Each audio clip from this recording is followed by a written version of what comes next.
should be fun. I don't know. You'll maybe find reasons why it's not, but I can't imagine because we have a lot of great things happening. It's been a very strong week and a very strong weekend. Before we begin, let me say a few words about the historic events that took place over the last few days. On Saturday, my administration helped broker a full and immediate ceasefire, I think a permanent one, between India and Pakistan, ending a dangerous conflict of two nations with lots of nuclear weapons. And they were going at it hot and heavy, and it was seemingly not going to stop. And I'm very proud to let you know that the leadership of India and Pakistan was unwavering, powerful, but unwavering in both cases, and having these. They really were, from the standpoint of having the strength and the wisdom and fortitude to fully know and to understand the gravity of the situation. And we helped a lot. And we helped also with trade. I said, come on, we're going to do a lot of trade with you guys. Let's stop it. Let's stop it. If you stop it, we're doing trade. If you don't stop it, we're not going to do any trade. People have never really used trade the way I used it. That I can tell you. And all of a sudden they said, I think we're going to stop. And they have. And they did it for a lot of reasons, but trade is a big one. We're going to do a lot of trade with Pakistan. We're going to do a lot of trade with India. We're negotiating with India right now. We're going to be soon negotiating with Pakistan. And we stopped the nuclear conflict. I think it could have been a bad nuclear war. Millions of people could have been killed. So I'm very proud of that. I also want to thank Vice President Vance and Secretary of State Rubio for their work and efforts. They worked very hard on that. We also, as you know, created a situation where the Houthis, for the first time ever, have ceased firing, and they've let it be known that they're not going to be firing at American ships anymore, not going to be firing at Americans anymore. This was a heavy barrage that lasted for approximately 50 days. And as you know, they've been in war essentially for forever. But over the last 10 years, they've been very difficult for other countries. Nobody was able to do what we did. But they stopped, and we take their word for it. Their surrogates and them directly said, we don't want to do this anymore. And so we were satisfied with that. In addition, yesterday we achieved a total reset with China after productive talks in Geneva. Both sides now agreed to reduce the tariffs imposed after April 2nd to 10% for 90 days as negotiators continue on the larger structural issues. And I want to tell you that a couple of things. First of all, that doesn't include the tariffs that are already on, that are our tariffs, and it doesn't include tariffs on cars, steel, aluminum, things such as that, or tariffs that may be imposed on pharmaceuticals, because we want to bring the pharmaceutical businesses back to the United States, and they're already starting to come back now based on tariffs because they don't want to pay 25, 50, or 100% tariffs, so they're moving them back to the United States. I spoke to Tim Cook this morning, and he's going to, I think, even up his numbers, $500 billion. He's going to be building a lot of plants in the United States for Apple, and we look forward to that. I really do look forward to that. But the talks in Geneva were very friendly. The relationship is very good. We're not looking to hurt China. China was being hurt very badly. They were closing up factories. They were having a lot of unrest. And they were very happy to be able to do something with us. And the relationship is very, very good. I'll speak to President Xi maybe at the end of the week. We have some other things we're doing.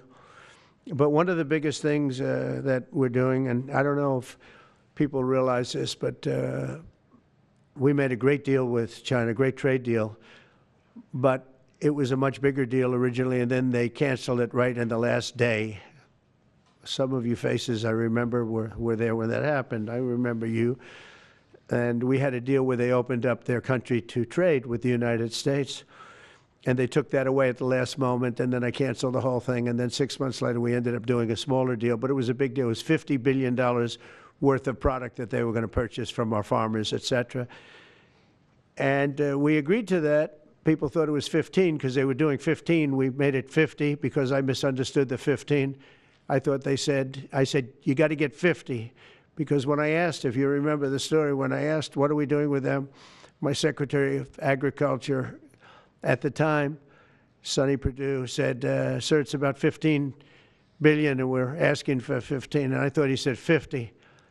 So I said, so they came back with a deal at 15. And I said, no way, I want 50 because you said 50. They said, sir, we didn't say that. Anyway, bottom line, I said, go back and ask for 50. And they gave us 50. And they were honoring the deal. And we would call them up a lot for the corn and for the wheat and for everything. They were honoring the deal. And then when Biden got in, they no longer honored the deal. There was nobody to call. I would call on an average of once every 2 weeks to say, come on, you have to speed it up a little bit. And our farmers were doing great. I said to them, buy more land and bigger tractors, if you remember. That's what happened. But the deal was a very good deal. But the best part of the deal was that we opened up China. China agreed to open itself up to American business to go in. And it would have been a great thing, I think, for China. They would be able to see things that they haven't seen. They would be able to buy products that they had never been able to buy. Would have been great for American business. I think it would have brought unity between China, better unity between China and the United States. And the bottom line is that they canceled it the last day. We were all set to sign it, and then I went a little bit angry. I got a little angry. I said, they canceled the deal. The deal was done. It was all ready to be signed, and people went over. They came back to me, sir, they don't want to sign the opening up China. Well, the biggest thing that we're discussing is the opening up China, and they've agreed to do that, but it's going to take a while to paper it. You know, that's not the easiest thing to paper. But that's the single, I think, to me, some people would disagree. Some people would say we're getting a lot of money with tariffs or whatever. But, you know, especially when you add what we already have. Because remember, we're already getting the 50% on steel and different things. That's not included in these numbers. So you can add that. But the biggest thing to me is the opening up. I think it would be fantastic for our businesses if we could go in and compete with China. It would be a lot of jobs for China. It would be, I think, at a time when they can frankly use the jobs. And that's what we're talking about. So that's a very, very important element to add. So when Scott, I watched him speak the other day, and I think he didn't want to say it, but I said, it's okay to say it. Look, if we don't get it, we don't get it. But if we don't get it, it won't be a positive thing. But if we do get it, I think it's maybe the most important thing to happen. Because if you think about it, we opened up our country to China. They have very few restrictions. And they didn't open their country to us. Never made sense to me. It's not fair. And they've agreed to open China, fully open China. And I think it's going to be fantastic for China. I think it's going to be fantastic for us. And I think it's going to be great for unification and peace. China will also suspend and remove all of its non-monetary barriers. They've agreed to do that. Well, they're very numerous. But again, to me, the biggest thing that came out of that meeting is they've agreed. Now we have to get it papered, but they've agreed to open up China. It's going to be great for everybody. And third, I'm very happy to announce that Idan Alexander, an American citizen who until recently most thought was no longer living, thought was dead, is going to be released in about 2 hours, actually. And he's going to be released before the eyes of Steve Witkoff, who has done a fantastic job. I know a lot of people, they have a lot of talent. I know Steve had a lot of talent. But I know a lot of people with a lot of talent, but there's one that I thought had a special way about him, special personality, aside from being a good deal maker, had a special way about him, and it was Steve. Knew very little about the subject matter, who does, but he learned it in about 2 hours. And he's been fantastic, so I want to just thank Steve. But they're going to be releasing be done in about 2 hours from now, or sometime today, let's say. And again, they thought he was dead just a short while ago. His parents are so happy. They're so happy. So it's, as you know, Idan's the only American citizen who's captured and held hostage by Hamas since October 7th, 2023. And he's coming home to his parents, which is really great news. I mean, to me, it's big news. They thought he was dead. So that's that. So we'll be heading there, and we'll be seeing 3 primary countries. You know all about that: Saudi Arabia, UAE, Qatar. On Thursday's meeting with Russia and Ukraine is very important. I was very insistent that that meeting take place. I think good things can come out of that meeting. Stop the bloodshed of the horrible. It's a bloodbath. But that 5,000 more, it's really much more, I'm trying to be conservative, more than 5,000 soldiers. Russian, they're not American soldiers, they're from Russia, they're from Ukraine, but they're people. They're human souls, and they're being killed at levels that we haven't seen since the Second World War. And it's every week. A lot of drone fighting. It's a whole new form of warfare, and it's violent and vicious. And so that's it. I'd like to go back to China just for a second. They're very heavy on the fentanyl. We're charging them, as you know, 20% for the fact that they send fentanyl into our country. And they've agreed that they're going to stop that. And, you know, they'll be rewarded by not having to pay, you know, hundreds of billions of dollars in tariffs.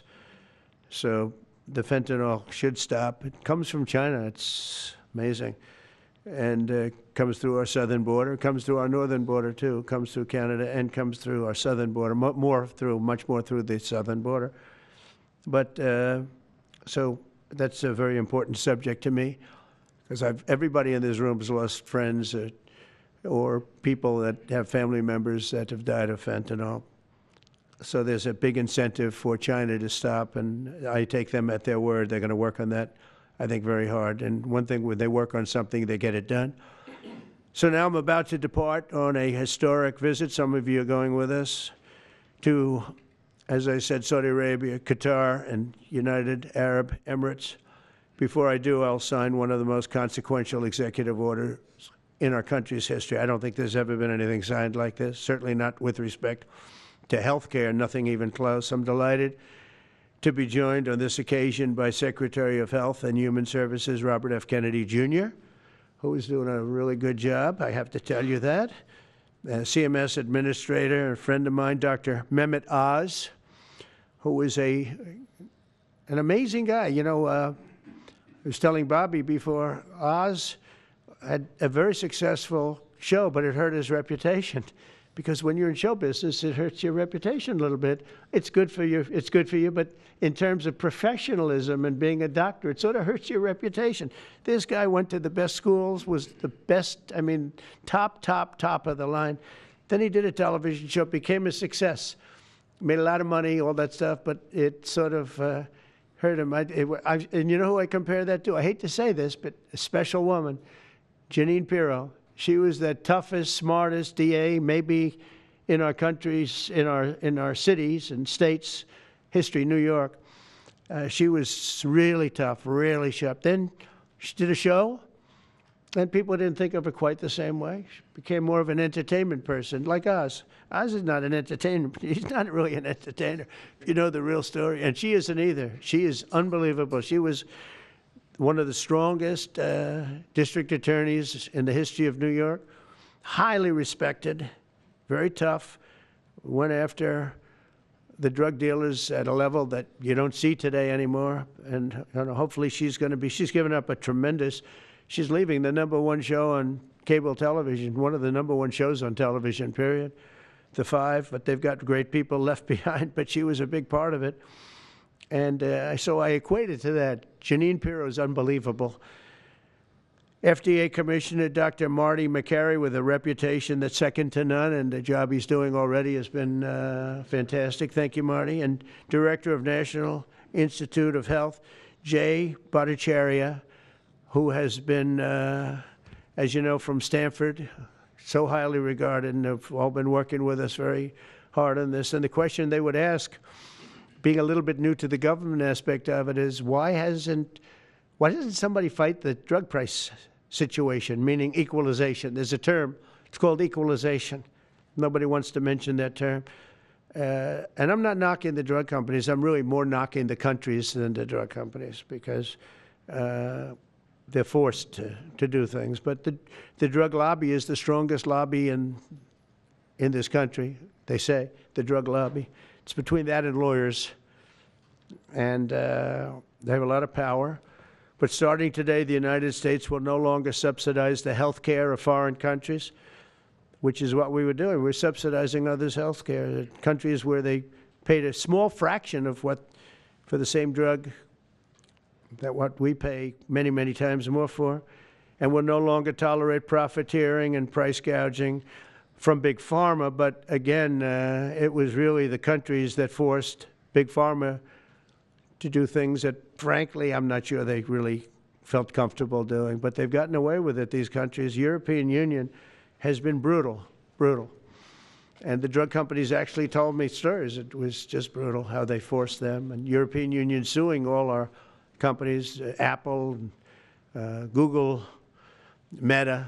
They're suing all of our companies. They end up, they have judges that are European Union-centric, and they get rewarded $15 billion, $17 billion, $20 billion, and they use that to run their operation. Not going to happen any longer, that I can tell you. So what's been happening is we've been subsidizing other countries throughout the world, not just in Europe, throughout the world. European Union was the most difficult, from what I understand. I mean, I'll tell you a story. A friend of mine who's a businessman, very, very, very top guy. Most of you would have heard of him. A highly neurotic, brilliant businessman, seriously overweight, and he takes the fat shot drug. And he called me up, and he said, President, he calls me, he used to call me Donald, now he calls me President, so that's nice respect. But he's a rough guy, smart guy, very successful, very rich. I wouldn't even know how we would know this, but because he's got comments. President, could I ask you a question? What? I'm in London, and I just paid for this damn fat drug I take. I said, it's not working. He said, I just paid $88. And in New York, I pay $1,300. What the hell is going on? He said, so I checked, and it's the same box, made in the same plant, by the same company. It's the identical pill that I buy in New York. And here I'm paying $88 in London. In New York, I'm paying $1,300. Now, this is a great businessman, but he's not familiar with this crazy situation that we have. But he was stunned. But it was just one of those stories. And I brought it up with the drug companies, represented by somebody who's very, very smart, good person too. And we argued about it for about half hour. And then finally he just said, because they can't justify it, he just said, look, you got me. You got me. I can no longer they've been justifying this crap for years. They said, oh, it's research and development. Well, I said, well, research and development, other countries should pay research and development too. It's for their benefit. It was just one of those things. And the other countries would set a price, and they'd meet the price, and they'd say, if you don't meet the price, you can't sell it in our country. I said, well, then you walk away, and they'll call you back, and they'll sell it in the country. But now they'll have to do that. So for the first time in many years, we'll slash the cost of prescription drugs, and we will bring fairness to America. Drug prices will come down by much more, really, if you think 59. If you think of a drug that is sometimes 10 times more expensive, it's much more than the 59%. It depends on the way you want to analyze it, but in one way you could analyze it that way. But between 59 and 80, and I guess even 90%. So when I worked so hard in the first term, and if I got prices down, remember I was the only one to ever get prices down for a full year. but I'd get them down like 2%, and I thought it was like a big deal. Well, we're getting them down 60, 70, 80, 90%, but actually more than that if you think about it in the way mathematically. And farmer has to say, we're sorry, but we'll not be able to do this any longer to these countries that have been so tough. They've been very tough, nasty. It's trade. It's trade. And pharma is also very powerful. And the Democrats have protected pharma. The Democrats, this is the Democrats have protected pharma. These are the Democrats. And by the way, I just called the Speaker of the House, and I just called the leader, our leader in the Senate, John Thune, Mike Johnson. Spoke to both of them. I said, when you score, you're going to have to score two things. You're going to have to, number one, score that hundreds of billions of dollars of tariff money is coming in. But even bigger than that, you're going to have to score that your costs for Medicaid and Medicare and just basically pharmaceuticals and drugs is going down at a level that nobody has ever seen before. It'll pay for the Golden Dome. I see the Golden Dome is there, see? That'll easily pay for the Golden Dome. And we'll have a lot of money left over. We need the Golden Dome, by the way, in this world. Although this world's a lot safer today than it was a week ago, and a lot safer than it was 6 months ago. We had people that had no clue what they were doing.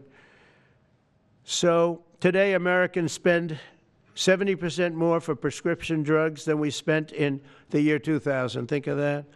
Our country has the highest drug prices anywhere in the world by sometimes a factor of 5, 6, 7, 8 times. It's not like they're slightly higher. They're 6, 7, 8 times. There are even cases of 10 times higher. So that you go 10 times more expensive for the same drug, that's big numbers. Even though the United States is home to only 4% of the world's population, pharmaceutical companies make more than 2/3 of their profits in America. So think of that. With 4% of the population, the pharmaceutical companies make most of their money, most of their profits from America. That's not a good thing. Now, I think, by the way, pharmaceutical, I have great respect for these companies and for the people that run them. I really do. And I think they did one of the greatest jobs in history for their company, convincing people for many years that this was a fair system. And nobody really understood why, but I figured it out. For years, pharmaceutical and drug companies have said that research and development costs were what they are, and for no reason whatsoever. They had to be borne by America alone. Not anymore, they don't. This means American patients were effectively subsidizing socialist healthcare systems in Germany, in all parts of the European Union. They were the toughest of all. They were nasty. And I see that. I see that with trade, too. European Union is in many ways nastier than China, okay? And we've just started with them. Oh, they'll come down a lot. You watch. We have all the cards. They treated us very unfairly. They sell us 13 million cars. We sell them none. They sell us their agricultural products. We sell them virtually none. They don't take our products. That gives us all the cards, and very unfair. So they're going to have to pay more for health care, and we're going to have to pay less. That's all it is. And believe it or not, because it's really the world we're talking about, not just the European Union, but because it's the world, the numbers are for the healthcare company not as bad as you would think. They'll make the same. I think the healthcare companies should make pretty much the same money. I really don't believe they should be affected very much, because it's just a redistribution of wealth. It's a redistribution where it could be the same top line, but it's going to be distributed differently. Europe's going to have to pay a little bit more. The rest of the world's going to have to pay a little bit more, and America's going to pay a lot less. Again, because it's a much smaller population than when you think of the whole world.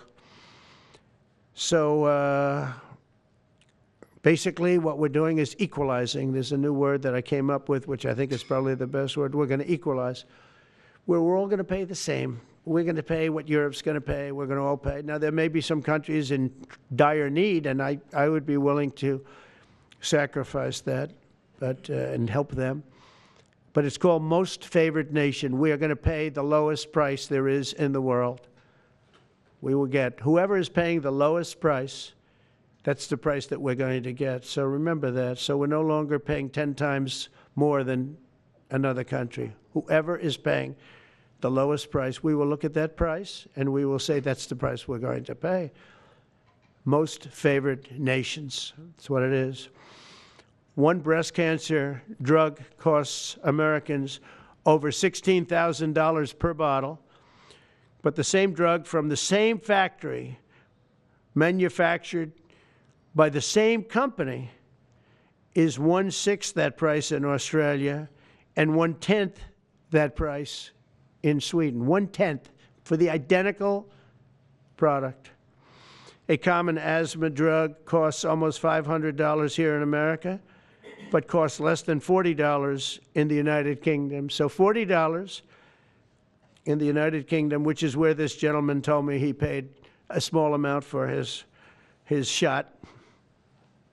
But think of that. So $40 versus $500 here. That's not even bad. There are much worse examples. And the weight loss drug, Ozempic, costs 10 times more in the United States than in the rest of the developed world. 10 times more. Why? Why? What did we do? Suckers. But we never had a president that had the courage to do this. And nobody knew the system like I do. I mean, I've gotten to know this system so well. And I don't think it's fair that it benefits Obamacare. Obamacare is a failure. It's not a good health care. It works. I made it work.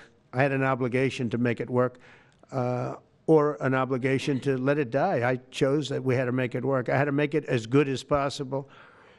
And I had a choice. I could have let it fail or make it as good as possible. As good as possible means it was still not very good, but it survived. And we did the right thing. But this makes everything work. And I don't want to have a bad form of health care work because of the fact I was able to cut drug prices by 80 or 90%.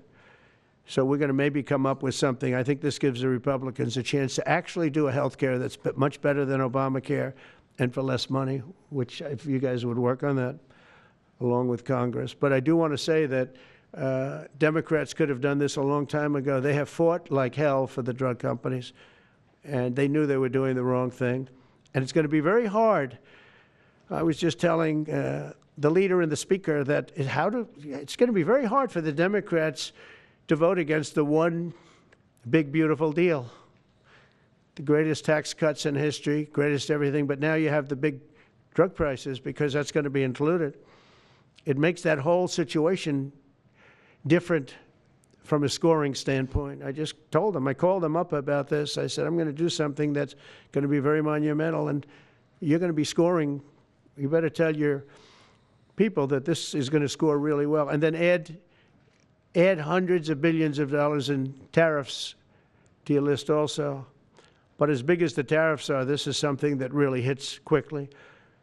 5 years ago, I signed an executive order to confront this disaster, but only confront it in a minor way. It was a good confrontation, but never to this extent.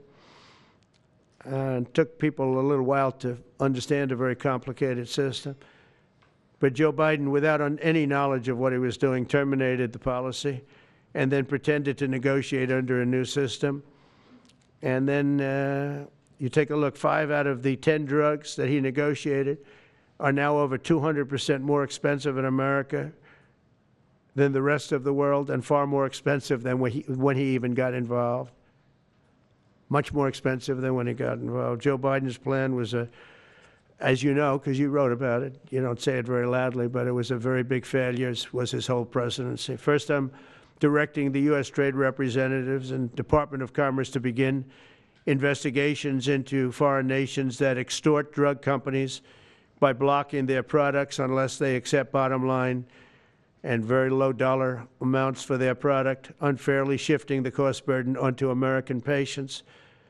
And we'll be taking a look at that very strongly. The biggest thing we're going to do is we're going to tell those countries, like those represented by the European Union, that, that game is up. Sorry.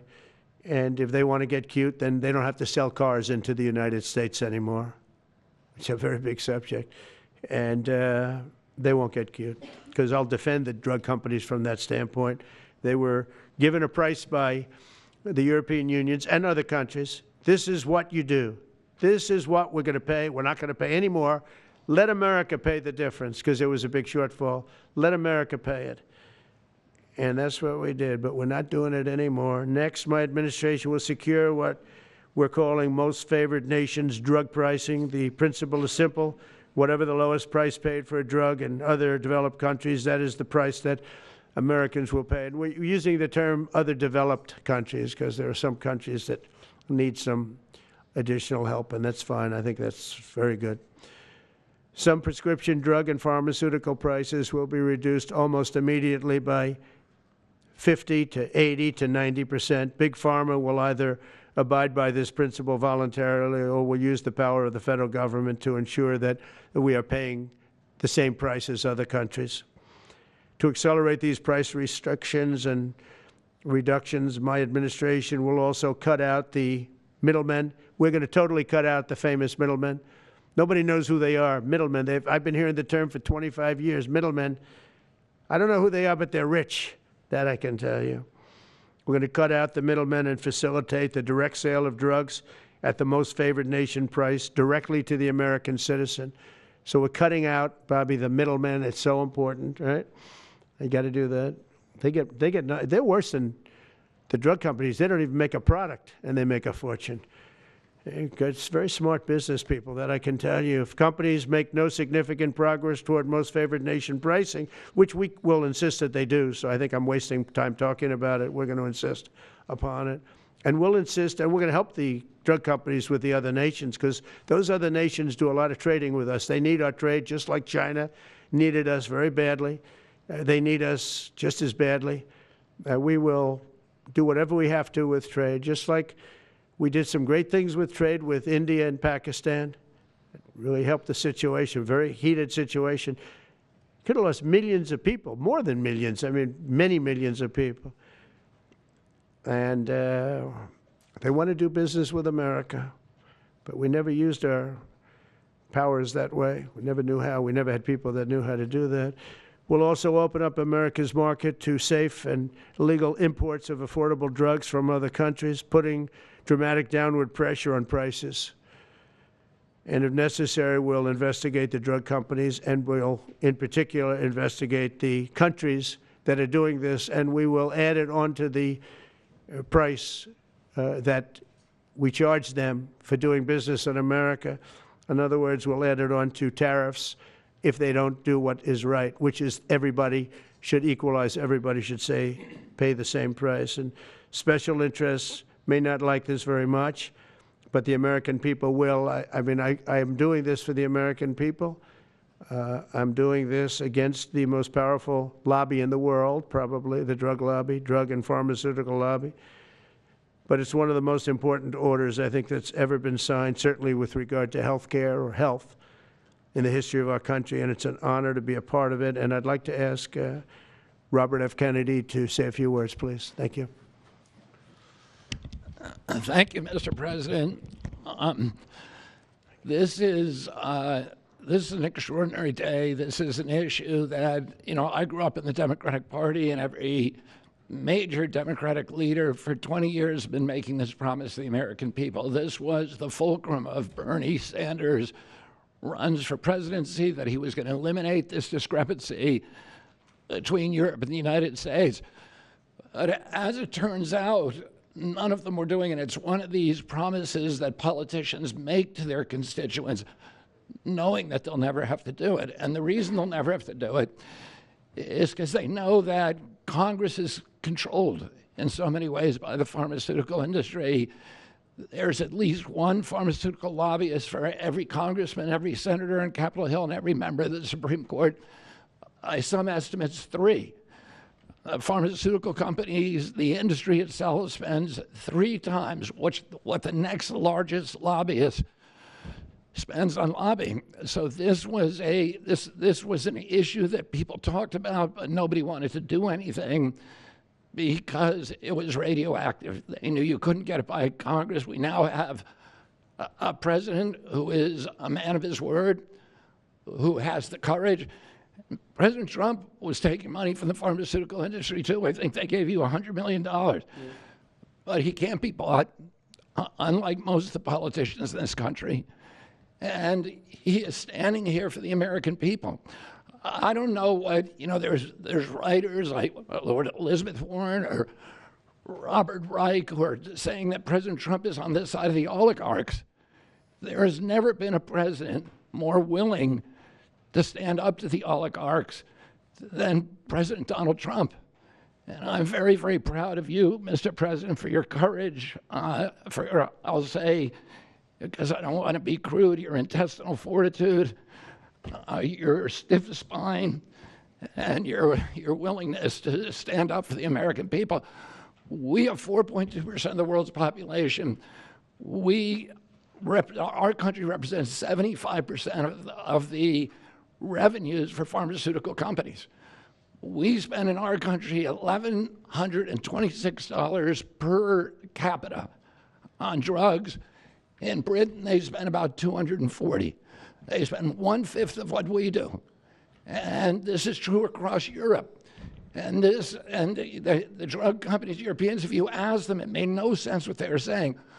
America has to pay for this innovation or it's not going to happen. What President Trump is saying to our European partners is you've got to raise the amount that you're paying for those drugs and pay for your share of the innovation. That the United States is no longer subsidizing that. If the Europeans raise the price of their drugs by just 20%, that is $10 trillion that can be spent on innovation, and the health of all people all across the globe is going to increase because we're going to have better products. So I'm just so grateful to be here today. I never thought that this would happen in my lifetime. I have a couple of kids who are Democrats, are big Bernie Sanders fans, and when I told them that this was going to happen, they had tears in their eyes because they thought this is never going to happen in our lifetime, and we finally have a president who's willing to stand up for the American people. Thank you, and Dr. Oz. Thank you, Secretary Kennedy. This is the most powerful executive order on pharmacy pricing and healthcare ever in the history of our nation. And it's only happening because we have a president with the fortitude, the guts to stand up to the withering criticism and lobbying that's going to occur as soon as folks hear about the executive order. So on behalf of the child in Philadelphia who's got an autoimmune disease with a $1,000 a month drug, or the older woman in Los Angeles who's on a blood thinner who can't afford her copay, I want to thank President Trump. God bless you for having the guts to take on this industry. Thank you, sir. Thank you very much. So let's talk about the details a little bit. And this is primarily about equalization, as President Trump said. It's about fairness. Think of NATO as a metaphor. When President Trump said, you've got to pay a little more so it makes sense for all of us, they came up, and the European countries contributed. The same thing we believe will happen in this situation. Most people who have thought about this process agree that it is patently unfair to tolerate the numbers that Secretary Kennedy and President Trump have reflected to you. On this chart to my left is a list of the 10 drugs that were negotiated in the IRA. Again, this is the bill, the law, that regulates a negotiation process. This is the best price that was able to be obtained by the Biden administration. And if you look at these numbers, they actually reflect how much on top of the most favored nation price was being paid by the United States. So the closest to me, Bob, you can point to the chart against the closest one, 289%, the one that's closest to you. That means that we are paying in America 4 times more than that drug costs in other countries. Again, 100% is the baseline. It's 289% above that baseline. It goes all the way down to when we're paying 50% more than any other country. That's the range. As was pointed out by President Trump, half the time we're paying 3 times more than is paid in other countries. It doesn't make any sense for the system. That stated, President Trump has over and over again indicated, and Secretary Kennedy reflected as well, we want innovation. We want our technology partners doing the best they can to make the best solutions for drugs to cure as many people in America and around the world as possible. By getting our allies to pay a bit more, as they should be, and they should have for many years been doing, will course correct a problem that's gotten out of hand. And by doing that in a thoughtful, effective way, we're going to be able to get the pharmaceutical industry whole. Those jobs will still be here, will still be productive, will still be curing cancer and a slew of other ailments that plague humanity. America will still be the leader in this space, but we'll be paying the appropriate amount, the right-sized amount for those tasks. So over the next 30 days, the four of us up here, together with people standing in the back of this room who are doing a lot of the heavy lifting, are going to be approaching pharmaceutical companies to talk specifically about what we want the most favored nation price to be based on the best data we have. We're looking forward to a thoughtful interaction with these corporate leaders, many of whom we've spoken to and in quiet will agree the system is not right the way it is. They're patriotic Americans. They want what's right. But the fact that in my lifetime, as Secretary Kennedy said, for the first time, we have a thoughtful and aggressive approach thanks to President Trump, on taking on the special interests, should give all Americans confidence that this is an administration that stands for fairness, and it should chill the waters for those who believe they can push us away from our North Star, which is to take care of the American people. Mr. President, God bless you. Thank you very much. Thank you. Jay, you want to go next? Sure. Good. So I teach economics at Stanford as well as health policy. And one thing that's really, really simple in economics is that when you have a persistent price difference for the same product between two countries, there's something deeply wrong. And what President Trump has done is a historic measure that should have been done a long time ago. What we're going to do is make sure that those prices become much closer to equal, like a competitive market you'd expect. Right now what's happening is the American people are subsidizing in large fraction the research and development efforts for drug companies around the world by the higher prices that we pay. With this new order, Europe will share the burden of that. And in fact, if you may think of it as like as somehow it's like it's going after drug companies, actually it's helping drug companies. Because what we're also going to do with this order, what President Trump has done with this order, is he's said to European governments, look, if you are taking advantage of the drug companies by forcing them to charge very, very low prices, we're going to defend American drug companies in Europe. At the same time, we're standing up for the American consumer who's been paying far too high prices for far too long. I can go back decades to point to congressional reports after government report after government report of tremendously high drug prices, much higher than the rest of the world, and nothing has been done about it until this moment. And I'm really, really proud, President Trump, that you've done this. I'm really proud to be included in this and looking forward to the work ahead. Thank you, Jay. Great. All right. Thank you, Mr. President. On behalf of the many doctors I've talked to about this very issue, thank you for taking the bull by the horns. Presidents on both sides of the aisle have talked about this and floated it and said they've wanted to do it, so you've had the courage to do it. Thank you. I've been a surgical oncologist at Johns Hopkins for 22 years, and I have seen patients suffer. We didn't take an oath to heal patients and then watch their life get ruined financially with their home, mortgage, retirement, going down the drain with GoFundMe campaigns, raising money from church communities and synagogues and friends they haven't seen in 20 years to try to raise money for what? For a system where Americans have been getting ripped off by 10, 12, 15 times higher prices than we see in other countries. The fundamental problem in healthcare is that we've had non-competitive markets. And we can do little things around the edges, or we can transform those markets to competitive markets, and that's what this executive order does today. Imagine buying a Ford for $175,000, a regular car, and then hearing that people in London are buying it for $10,000 every day, all day long. That is the craziness of this system. We're going to do everything we can at the FDA to support this executive order. It's transformative. Thank you, Mr. President. Thank you. Thank you very much. So thank you very much, everybody. I think it's a very important day. In many ways, you have, we'll start with the Houthis. We go to Pakistan and India. We go to what we did with China, the trade deal, and with UK. And by the way, many other deals are coming in very much. At a certain point, we'll just set the price because we know where we are. but we'll just set the price. But world trade is going to be terrific, and our country is going to be making a lot of money. Taxes are going to go down. Taxes are going to go down very, very substantially. But you look at all of the things that we've done, and now today I'm heading over. We'll see what we're going to do with respect to Iran. I think you have very good things happening there, too, by the way. I think can't have a nuclear weapon, but I think that they are talking intelligently. We're in the midst of talking to them, and they're right now acting very intelligent. We want Iran to be wealthy and wonderful and happy and great, but they can't have a nuclear weapon. It's very simple. So I think they understand that I mean business, and I think they're being very reasonable thus far. And don't underestimate Thursday in Turkey. President Erdogan is going to be a great host, and we are doing some work with him having to do with Syria, too, by the way. We're going to have to make a decision on the sanctions, which we may very well relieve. We may take them off of Syria because we want to give them a fresh start. But President Erdogan's asked me about that. Many people have asked me about that because the way we have them sanctioned, it doesn't really give them much of a start. So we want to see if we can help them out.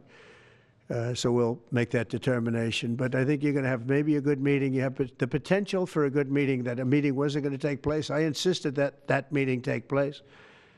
And it is taking place. And I think you may have a good result out of the Thursday meeting in Turkey between Russia and Ukraine.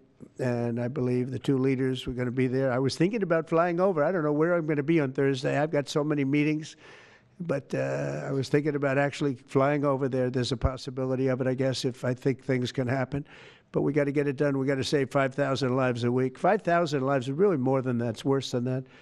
And when you see and you don't want to see it, but when you see the satellite photographs of the battlefield with arms and legs and heads all over the place, separated by 30 yards from bodies, doesn't make sense. Doesn't make sense. So we're working very hard to see if we can end that bloodbath. Okay, there shouldn't be too many questions. It's been covered pretty well. Mr. President, thank you for taking questions. Two quick ones for you, starting on trade. If a longer-term deal is not reached with China at the end of these 90 days, can the American people expect those tariffs to go back up to 145%? No, but they would go up substantially higher. You know, at 145, you're really decoupling because nobody's going to buy. But they can go, they got very high because of additional tariffs I applied during the course because of fentanyl and other things. But no, but they'd go substantially higher. And then on Qatar, Mr. President, I think you will have a deal, however. Okay, you're confident that there will be a deal. On Qatar, has Qatar asked for anything in exchange for that $400 million luxury jumbo jet? And how can the American people be so sure that they will not in the future? Well, I think what happens with the plane is that, you know, we're very disappointed that it's taking Boeing so long to build a new Air Force One. You know, we have an Air Force One that's 40 years old. And if you take a look at that compared to the new plane of the equivalent, you know, stature at the time, it's not even the same ballgame. You look at some of the Arab countries and the planes they have parked alongside of the United States of America plane, it's like from a different planet. And it's close to 40 years old, might be more than 40 years old now. And we, when I first came in, I signed an order to get it built. I took it over from the Obama administration. They had originally agreed. I got the price down much lower.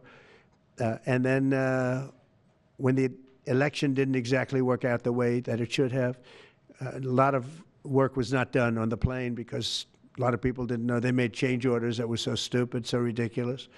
And it ended up being a total mess, a real mess.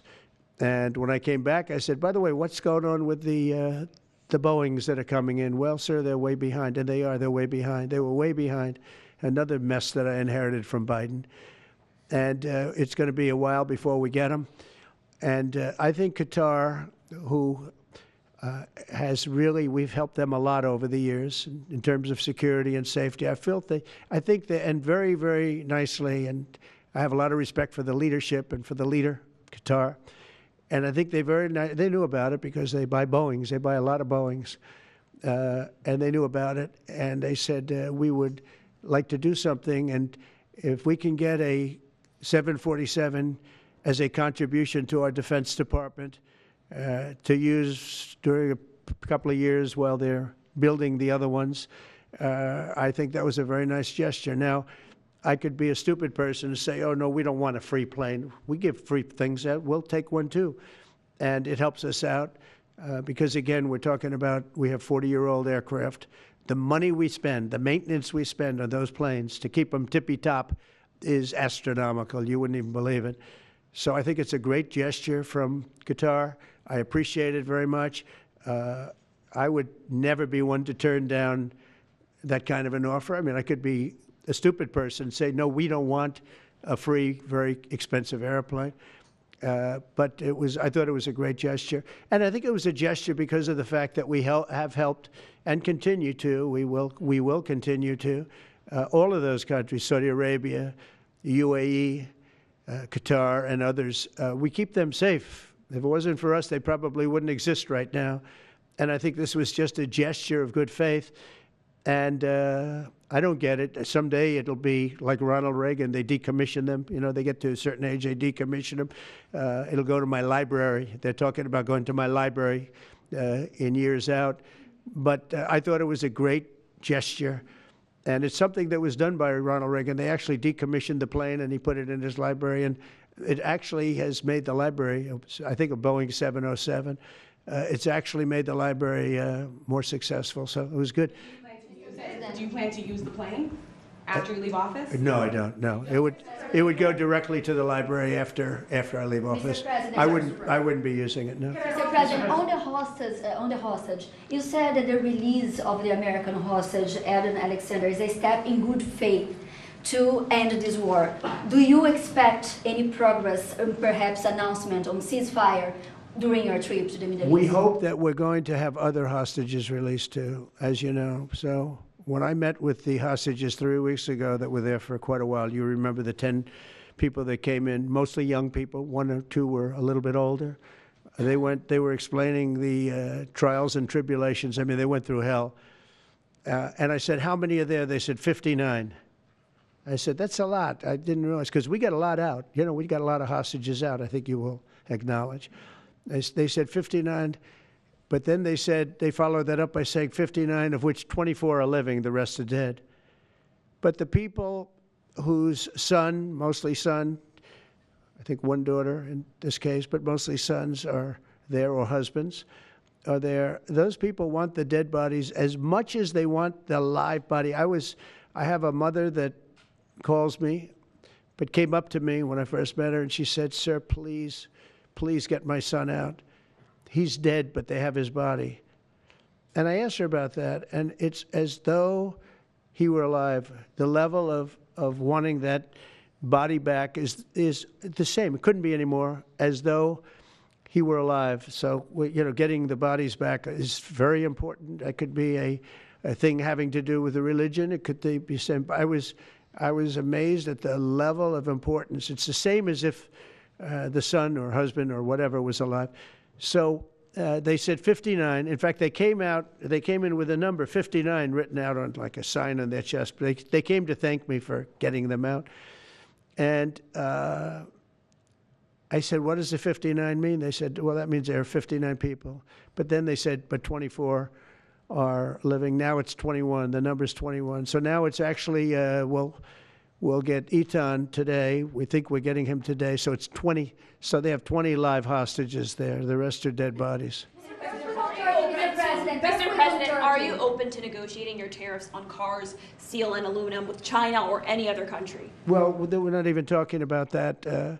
We're bringing the car business back into this country. We have commitments, not only commitments, they've already started construction on many plants. They've left Mexico in a few cases. In a few cases, they've left Canada. They're not going to build in Canada. They're going to build here because we have the market, and the tariffs have been amazing. The election and the tariffs. November 5th was a big day, and on top of that, of course, you wouldn't have the tariffs without the election, I guess, if you look at it. But we have at least 11 committed massive car factories that are going to be built, that are in the process of being built. and some are going through, some have actually started. We also have renovations of existing factories where they weren't utilizing the full factory from years gone by, and now they're under full renovation. They'll be opening up full factories in a very short period of time.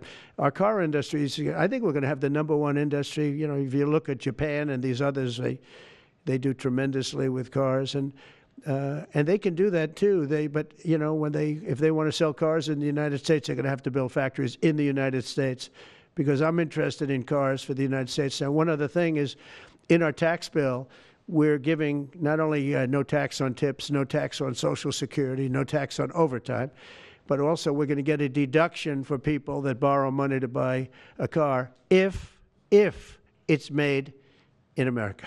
If it's not, we have no interest. The meeting between President Putin as well as President Zelensky, if President Putin doesn't show up to these talks in person in Turkey, will you join Europe in putting higher sanctions on Russia? If I felt it would be important toward getting the deal done, I'm the one that insisted on the meeting. They couldn't get a meeting because one said ceasefire, one said no ceasefire. It was going back and forth. I said, look, at this point, we got to stop it. Just go to the meeting. The meeting's been set. Go to the meeting on Thursday. And if I thought it would be helpful, I don't know where I'm going to be at that particular point. I'll be someplace in the Middle East, but I would fly there if I thought it would be helpful. Yeah, please. Back to refugees. I want to ask you about South African refugees. Dozens of Afrikaners who claim discrimination in their home country are heading to the United States, right, where your administration is going to welcome them as refugees. Now, this comes as you've halted virtually all refugee admissions for people fleeing famine and war from countries like Sudan and the Democratic Republic of Congo. Why are you creating an expedited path into the country for Afrikaners but not others?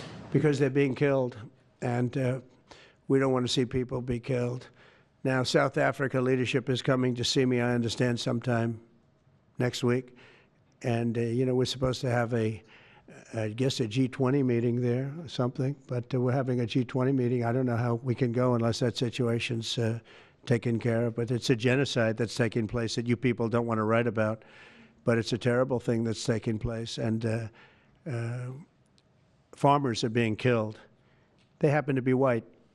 But whether they're white or black makes no difference to me. But white farmers are being brutally killed, and their land is being confiscated in South Africa. And the newspapers and the media, television media, doesn't even talk about it. If it were the other way around, they'd talk about it.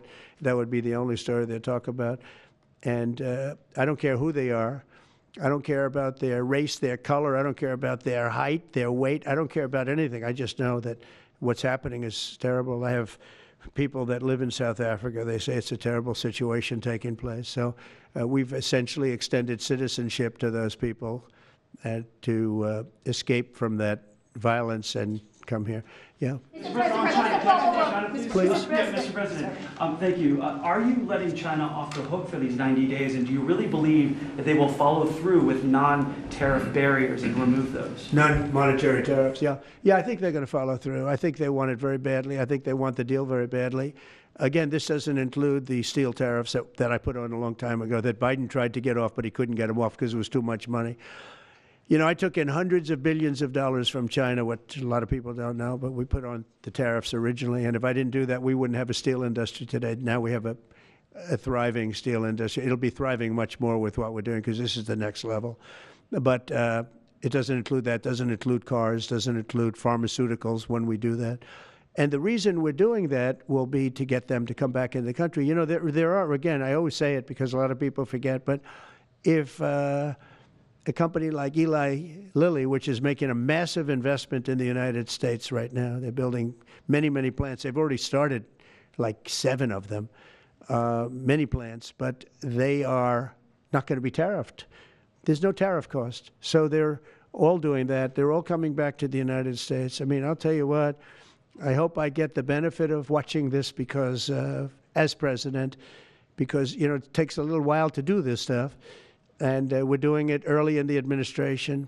If you think of it, we have, I believe, if you look at the real total, it's over $10 trillion committed for plants and factories. Other administrations haven't had $1 trillion over a 4-year period, even over an 8-year period. We have over $10 trillion committed in one form or the other over 2 months. Give me a break. I'm here 3, but let's give me a break on the first month. We want to get acclimated. But, but if you think about it, it's really 2 months. And so in 2 months, we have an investment already of over $10 trillion. And other presidents haven't had that done over a year, over 4 years in some cases. It's unprecedented. There's never been anything like it. It's a very exciting time in America. Thank you very much, everybody. Thank you. Who's in charge of the budget bill while you're gone, sir? I'll sign that. Mr. President, are you ready to impose sanctions on Russia if Putin doesn't agree with the 30-day ceasefire? I have a feeling they're going to agree. I do. I have a feeling. And we think other countries, no European countries, Mr. President, in the negotiations. The budget bill negotiations are taking place. Who in your administration is in charge of that while you're gone? Is it Everybody. Bobby, from the standpoint of medical, this group behind me, I mean, I think it's the best group ever assembled in terms of medical. I think you're going to see a tremendous cut. I don't think. I mean, I know you're going to see it in Medicaid and Medicare. That cut will be massive because drugs are 50–60% of the cost. So Medicaid costs are going down and Medicare costs are going down because of what we're doing today. And there's no, it's not like, oh, gee, well, maybe it won't happen. It's going to happen because the other countries have no choice. Now, the drug companies are going to have to say, listen, if you don't pay more, we're not going to give you the drug, and they're willing to do that. So that's it. They have to, we have to equalize. Mr. President, what is price controls? Say it? How do you respond to the fact that this... It's not price control, no. What was price control is before. If you want to talk about price control is what they were doing. They were making us pay. They set a price, and they said, here's what we're going to pay, and anything else charge America. Because at that time, they had a very stupid president, and it really went crazy during the last 4 years. And remember this, the Democrats are the ones that allowed this to happen. They were the ones that were the protector of this pricing system. And I think it's going to be very hard. You'll have to ask Democrats, are they going to vote against the big, beautiful deal that's being negotiated now, tax cuts, etc. When now on top of the tax cuts and regulation cuts, all the things, now you're going to say that the price of your medicine is going down by 60, 70, 80%. You're going to vote against it? I think a lot of Democrats are going to be forced to do something that their leaders are going to beg them not to do, and that's vote for the bill. I don't see how they can vote against it. How can they vote against it when drug prices, drugs and pharmaceuticals are going to be down 70, 80%? It's going to be very interesting. Mr. President, what do you say to people who view that luxury jet as a personal gift to you? Why not leave it behind? You're ABC fake news, right? Why not? Only ABC. Well, a few of you would. Let me tell you, you should be embarrassed asking that question. They're giving us a free jet. I could say, no, don't give us. I want to pay you $1 billion or $400 million or whatever it is. Or I could say, thank you very much.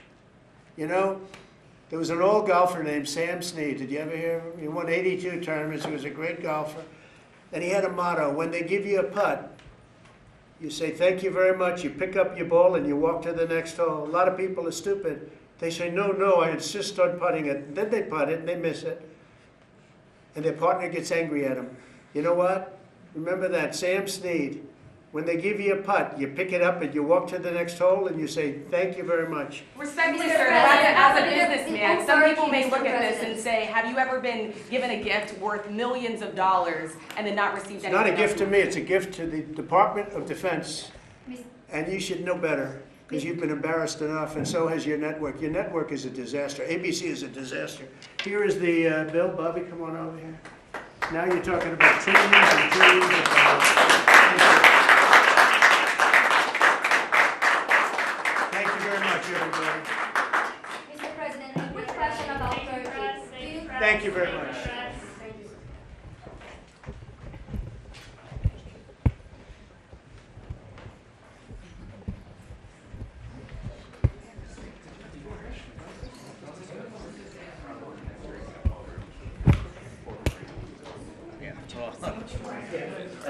Yeah,